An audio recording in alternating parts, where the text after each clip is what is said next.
नमस्कार प्रिय दर्शकों श्रोताओं भक्तजनों, आप सभी का मेरे चैनल पर स्वागत है। जो भक्तजन मेरी वीडियो पर नए हैं तो चैनल को सब्सक्राइब अवश्य कर लें। मैं छठे अध्याय से बोल रहा हूँ। छठे अध्याय में पहला में श्लोक है, श्री कृष्ण भगवान ने अर्जुन से क्या कहा है। बड़ी सुंदर बात है, अगर आप इसे बड़े ध्यान से सुनिएगा आपके जीवन में जो शब्द हैं जो कहे जा रहे हैं उन शब्दों को अपने जीवन में उतार के देखो, कितना आनंद आता है। परमात्मा की प्राप्ति न हो जाए तब मुझसे कहना।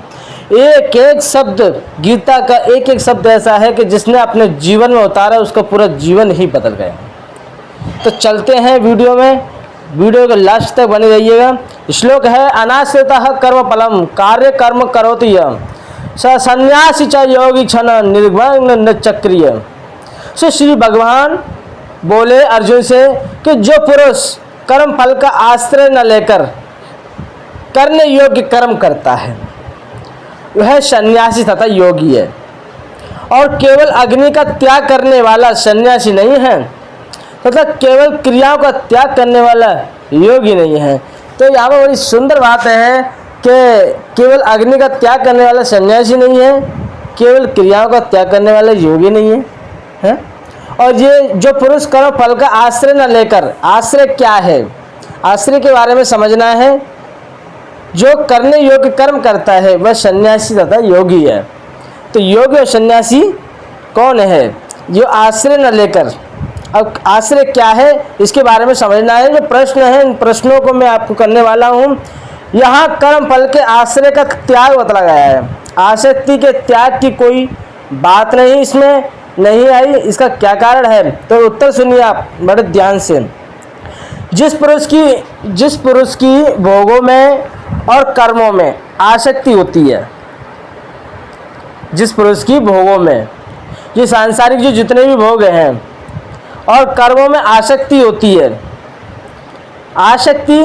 आसक्ति का मतलब क्या है कि ये मेरी है, ये तेरा है, ये मेरा है। वह कर्म फल के आश्रय का सर्वथा त्याग कर ही नहीं सकता। कितनी सुंदर बात है। कर्म फल के आश्रय का सर्वथा त्याग कर ही नहीं सकता। आसक्ति होने पर स्वाभाविक ही कर्म फल की कामना होती है। अतः कर्म फल के आश्रय का जिसमें त्याग है, कर्म फल के आश्रय का जिसमें त्याग है उसमें आसक्ति का त्याग भी समझ लेना चाहिए। प्रत्येक स्थान पर सभी शब्दों का प्रयोग नहीं हुआ करता। ऐसे स्थलों पर उसी विषय में अन्यत्र की कई हुई बात अध्यार कर लेना चाहिए जहाँ फल का त्याग बतलाया जाए परंतु आसक्ति के त्याग की चर्चा न हो।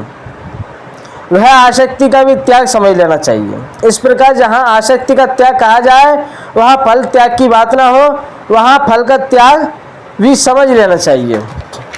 अब एक एक शब्द अगर आप सुनोगे ध्यान से तो ही पकड़ में आ सकती है बात, और नहीं तो बात निकल जाएगी, हाथ से छूट जाएगी। गीता के जो शब्द हैं उन शब्दों को भली प्रकार से समझ लेना है, कैच कर लेना है।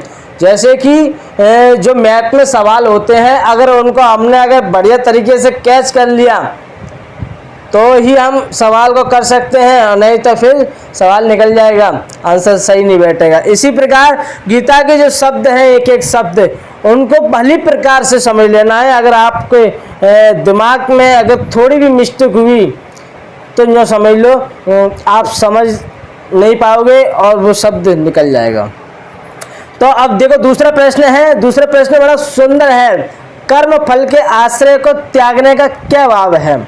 कर्म फल के आश्रय को, जैसे हम जो कर्म करते हैं, हम जो फल हमारे अंदर बना हुआ है, कर्म फल उसे बोला जाता है जो हमारे अंदर बना हुआ है कि आज हमें इतने कमाने हैं। किसके लिए कमाने हैं? ये आश्रय है हमारे अंदर, उसके लिए कमाने हैं। ये त्यागने का क्या भाव है? तो पूर्ण तरीके से आप इसे सुनिएगा।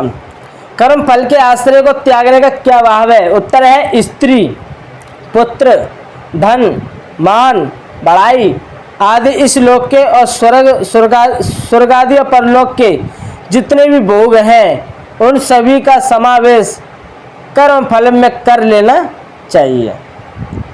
अब जैसे कि स्त्री है, पुत्र है, धन है, मान है, बड़ाई है, इस लोक, स्वर्ग माने स्वर्ग पाले, स्वर्ग जैसे हम कहते हैं कि अरे तू कुछ तो पुण्य कमा ले, कहते हैं कुछ तो पुण्य कमा ले यार, कुछ नहीं है तो कम तो पुण्य कमा लेगा तो स्वर्ग तो चला जाएगा है। तो कुछ तो धन कमा ले, जो अब माने बच्चों के लिए धन एकत्रित करना, मान बढ़ाई पाना, मान सम्मान समाज में।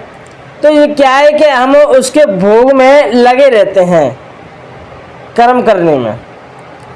साधारण मनुष्य जो कुछ भी कर्म करता है किसी न किसी फल का आश्रय लेकर ही करता है। हमें किसी न किसी से स्वार्थ से कर्म करते हैं, किसी न किसी के आश्रय से कर्म करते हैं कि हमें ये करना है, हमें वो करना है। एक बात बताइए, हम कर्म जो करते हैं तो हमारे मन में थॉट आता है, विचार आता है कि हमें कुछ ऐसा करना है, हमें ये करना है, वो करना है, आता है कि नहीं आता? कुछ ना कुछ आश्रय हमारे अंदर बना रहता है, इसीलिए तो हम कर्म करते हैं। तो इसीलिए उसके कर्म उसे बार बार जन्म मरण के चक्कर में गिराने वाले होते हैं। क्या होते हैं? गिराने वाले। अतः इस लोक और परलोक के संपूर्ण भोगों को अनित्य, क्षण भंगुर और दुखों में हेतु समझकर समस्त कर्मों में ममता, आसक्ति और फलेच्छा का सर्वथा त्याग कर देना ही कर्म फल के आश्रय का त्याग करना है। कितनी सुंदर बात की गई है। करने योग्य कर्म कौन से हैं, उन्हें कैसे करना चाहिए? अपने अपने वर्ण आश्रम के अनुसार जितने भी शास्त्रविद नित्य नैमित्त यज्ञ, दान, तप, शरीर निर्वाह, संबंध, लोक सेवा आदि के लिए किए जाने वाले शुभ कर्म सब करने योग्य कर्म हैं। उन सबको यथा विधि यथा योग्य आलस्य रहित होकर अपने शक्ति के अनुसार कर्तव्य बुद्धि से उत्साहपूर्वक सदा करते रहना चाहिए। तो मेरे प्यारे श्रोताओं, भक्तजनों, मैंने आपको बता दिया कि कर्म फल के आश्रय का क्या है। इसमें जो उत्तर था वो भी मैंने आपको बता दिया कि योगी कौन है। वही योगी है, वही सन्यासी है जो कर्म फल का आश्रय न लेकर जो करने योग्य कर्म करता है। तो मेरी वीडियो आप लोगों को कैसी लगी कमेंट बॉक्स में बताइएगा। जय श्री कृष्ण।